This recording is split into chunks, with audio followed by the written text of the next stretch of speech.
Welcome to Think Big with Dan and Qasim. Join hosts Dan Melnick and Qasim Masood as they explore big ideas, limitless possibilities, and engage with visionaries, entrepreneurs, and thought leaders who dare to dream big, get inspired, motivated, and find practical tips for personal growth. Think big, dream bigger, and ignite your potential. Welcome to the Think Big with Dan and Qasim. Today, our guest is Nadav. Nadav, how are you doing today? I'm great. How are you? Thank you, Qasim, for having me. Doing really well. Can't complain. Thank you. So, Nadav, please let us know where you live and what you do. Okay, I live in Miami, Florida. I'm a founder and CEO of CapEc. We do financing for inventory for online sellers and helping them grow in a very unique way that correlates exactly with their cash flow. And personally, I'm a brand owner and have been in the e-commerce space for over 10 years. Awesome. So, as a founder, as an owner, I'm sure you have to perform a lot of responsibilities and you may have to wear a lot of hats. So, as for now, how many hats you are wearing at this point? And do you have any plans in future to add more responsibilities or release some of the responsibilities? How many core responsibilities do you have as a founder? Yeah, of course, as a founder, especially when you're a startup, you'll wear all the hats. And then as we grow, we Exactly. start passing them over. At this stage, we're already going for over 3 years. We're larger. So today, I'm mostly CEO, which is more on the strategic side, marketing, helping with sales, and obviously managing finances. That's at the end of the day, that's the biggest responsibility of a CEO in his business. So it's planning, strategic, and financing are usually the main points that a CEO has to deal with in any company. But as you grow, I also believe in past startups and my past brands that I started from day one.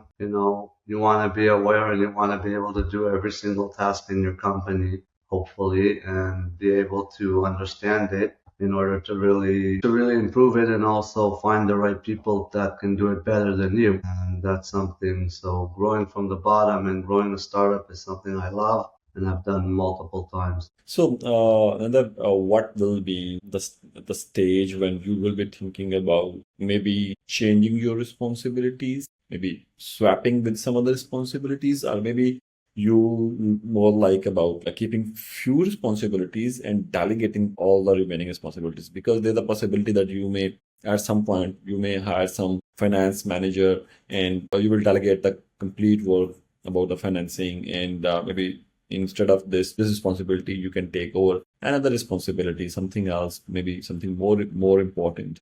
So what do you think when it is the time when you should start delegating your responsibilities? Grow your business when you start off, like I said, you do everything. And then as revenue and the business grows, you start delegating some of the tasks. Usually the first point is market sales in order to grow more revenue. So you bring in sales, and then as that grows, you might bring in the sales manager so that you don't have to manage the sales. And then on the operational side of it, that's usually something also that you start creating teams for the different operations that you need, whether it's development, whether it's software, whether it's technology, whether it's logistics or creating product, if it's a brand online, things like that. Then operations is usually the second hat that you might bring someone to manage before you. Eventually, personally, about myself, I don't think in this company I will be changing the hat that much. If we do end up going public or sell, then maybe I will move up to director level and bring an internal CEO. I don't plan anything like that coming soon. Good God. Obviously, when there will be a time when there is a lot to do, then obviously you will be going to delegate your responsibilities. All right. Another, let's know a little bit about your business now. In your business, who are your ideal clients? Like, if I ask you about the ICPs, who are your ICPs? So mostly businesses that are doing low seven figures to high seven figures and want to grow to the high eight figures. That's where we can come in.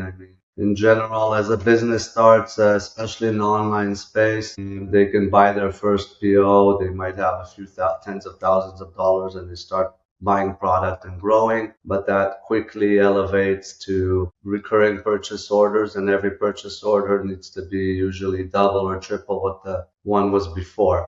And that's usually the biggest problem in e-commerce growth. As you grow faster and bigger, it just makes it harder to keep up with the amount of inventory you need. So that's where we come in. We're able to come and basically finance up to 80% of the POs that you need to buy, and you only pay it back as you sell the product. Your cash flow is really sturdy and aligned, and also you can keep buying the amount of product you need. So if now I'm buying 100,000, within 2 months that the product arrived, usually I need to buy another 200,000. And we'll be able to support that instead of you having to find external capital or take hard equity financing that will dilute your business, or bring money from home, or take loans and mortgages that you might not want.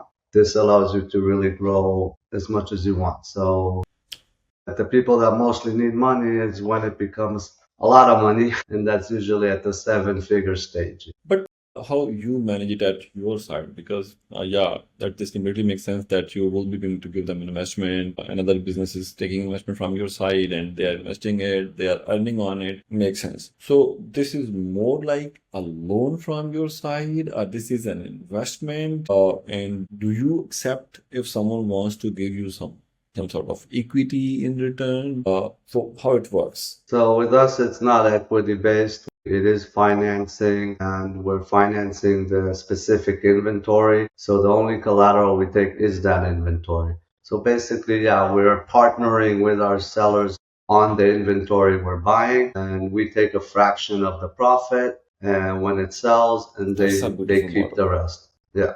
That's a beautiful model, Nadav. For sure. Very unique, very different. No personal guarantee, no personal credit checks. You can be a company or a seller that sits in Dubai or anywhere in the world. As long as you're selling the product in the US or in Europe, we'll finance it because the product is the only collateral. So we know also that if anything happens, if it doesn't sell or there's a problem, we can take over that inventory and we can sell it through our marketplaces, at least to get the cost.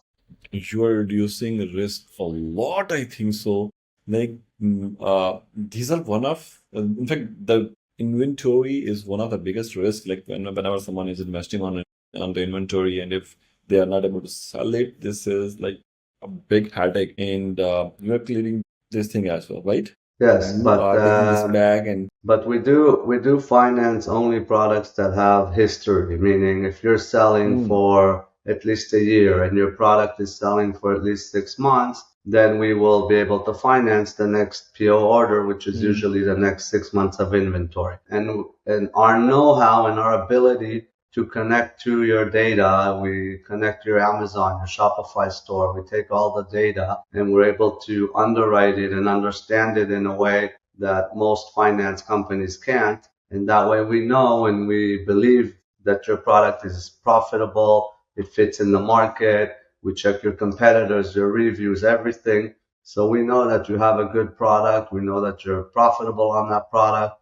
And therefore, we're willing to take that risk with you. Our know-how allows us to do that. And also, in a way, when anyone who applies with us, he's getting like an audit. Because if we don't approve or if there's a problem, we'll come back to the seller and we'll tell him, hey, your tacos is too high, your advertising isn't good, your cost of shipping is very expensive, and you don't have enough profit margin. We'll come back and say where the problems are so that he can improve also, and then we'll finance what we can, of course. That's awesome. I think this will be an attractive offer for sure. All right. So, Nadav, when you are doing a business as an entrepreneur, every day you face a new challenge. Every day you wake up along with a new challenge. And I'm sure you must have faced a lot of challenges. But can you share one with us that is more interesting, or you think is the biggest challenge that you have ever faced? And if you can share with us how you were able to cope up with it, this will be a plus. On the personal side, I've had multiple, over 6, 7 brands of my own. And in each one, I've had a million challenges, whether it was my container of product got stuck in customs because it had a little Apple logo on the instructions, and they ended up sending it or destroying it. And you learn so much along the way, and experience is basically sometimes the lessons are very expensive, sometimes they can be cheap, but learning is from experience. But challenge today, I think a lot of our challenges is also helping our sellers. We've had multiple cases where a seller might have his store shut down or his listing shut down. These are things that happen not common, but they happen in Amazon. Hopefully they've never happened to you. They've happened to me once or twice. But when you're financing hundreds and soon thousands of sellers, it happens more and more. So the challenges of our sellers become our challenges too, because we're invested in most cases more than they are in their inventories. Just not long ago, we had a seller that he had a hacker on his store. Trying to get that hacker off, he ended up getting his store shut down. So we came in, we took over there, we listed his inventory on his listings through our stores. So we continued to sell his product, and his ranking stayed up. Well, we helped him get his store reopened through our partners. So we're able to also think in creative ways of how to sell. We also had a seller that his product wasn't approved in the US. There was a problem. It got shut down. We ended up connecting his product to a UK reseller and getting his product sold from there. That ended up opening a whole new marketplace for him that he didn't even know existed. So our experience and our know-how and the fact that we can look at hundreds of sellers' businesses and what they do and how everything works gives us a lot of extra value to get out of problematic situations. That's awesome. In fact, you are always looking for opportunities even in the challenges. Of course, aren't we all? All right, that's awesome.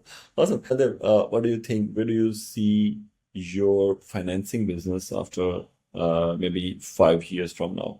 Well, I hope that 5 years from now, first of all, when I started this business, the statistics of Amazon online stores that succeeded is less than 20%.